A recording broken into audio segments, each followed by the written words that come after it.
欢迎收听8月24号的迦南之声，我是世切牧师，大家平安。我们今天要一起来分享的是耶利米书的34章1到22节。耶利米书的34章1到22节，在这个即将要回家灭国的时刻，巴比伦王尼布甲尼撒和他的军队已经打到这个南国犹大的家门前，即将要让他们沦陷了。就在这个时候，上帝却告诉西底家王一个极大的好消息，对他本身来说，在那个时代里面，如果你是一个王，你就即将要毁家灭国了，你觉得你会有什么样的下场呢？哇，我可能会被这个严刑拷打，我可能会被这个当作傀儡或是战俘随意被对待。可是上帝却在这个时候因着他的怜悯，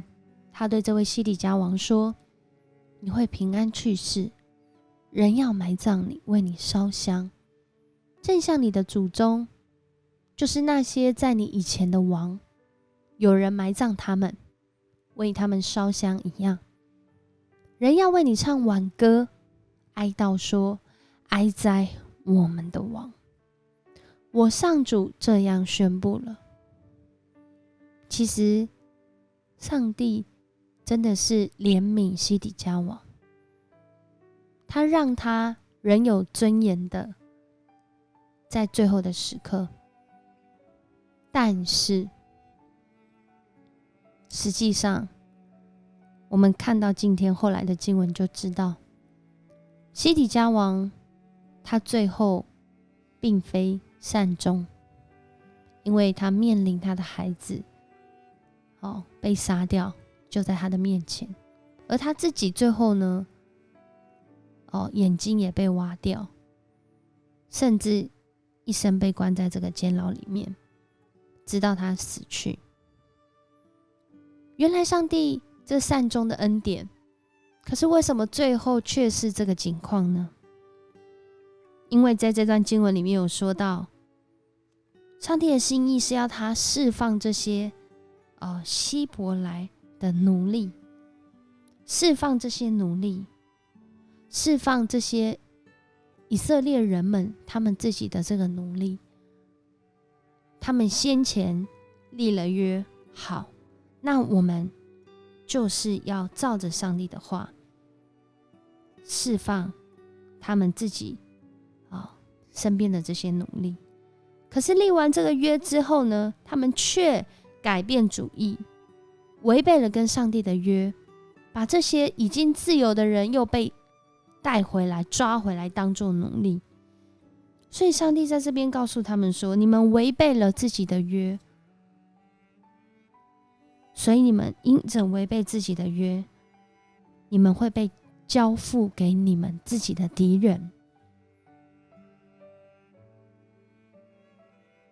我们看见人的光景，上帝对我们的心意本是好的，但是有些人却不得善终。可能他凭借着他以为他已经有这样的确据，他就随意而行，或是他根本不把这个善终看在眼里。也或许有人会说，我又没有办法把握我能不能善终，那我干嘛为了要善终而选择做好事或坏事？然而在这里，上帝让我们看见的是，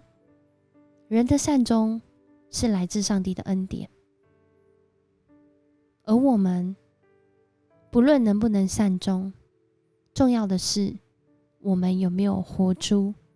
那个公义、怜悯、慈爱从上主来的心意呢？求神帮助我们，一个人能够善终是从上帝来的恩典。我们或许没有办法选择最后的结果，可是我们可以努力现在身心灵的健康，现在与人与神的关系，现在计划美好的未来。我们一起来祷告。主，我们感谢你，谢谢你透过这一段经文，你让我们看到你对一位王的怜悯，即使在最后已经是不好的结果，你仍然愿意让人有盼望。但是主，我们也要向你认罪悔改。很多时候我们好像很扣谁，以为我们抓住了什么样子的一个凭据，好像就没有关系。但是上帝，你是忌邪的神，你是鉴察人心的神，你不愿我们走在罪恶当中，你也不愿意我们亏负别人。主啊，恳求主你帮助我们知道怎么数算自己的日子，让我们每一天的日子就如同我们拥有的力量。因为主你说我们的日子如何，我们的力量就如何，让我们知道怎么去活出每一天能够荣神益人的生命。谢谢你透过这段经文提醒我们，也求主你持续的来带领我们，让我们在不容易的环境甚至负面的环境当中，能够起来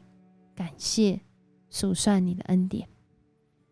我们向你献上感谢赞美的祷告，是奉靠主耶稣基督得胜的名求，阿们。谢谢你收听今天的迦南之声，我是世谦牧师。如果你喜欢我们的频道，邀请你给我们5星好评。期待我们在上帝的恩典当中，我们最后都有美好的终点。我们明天见。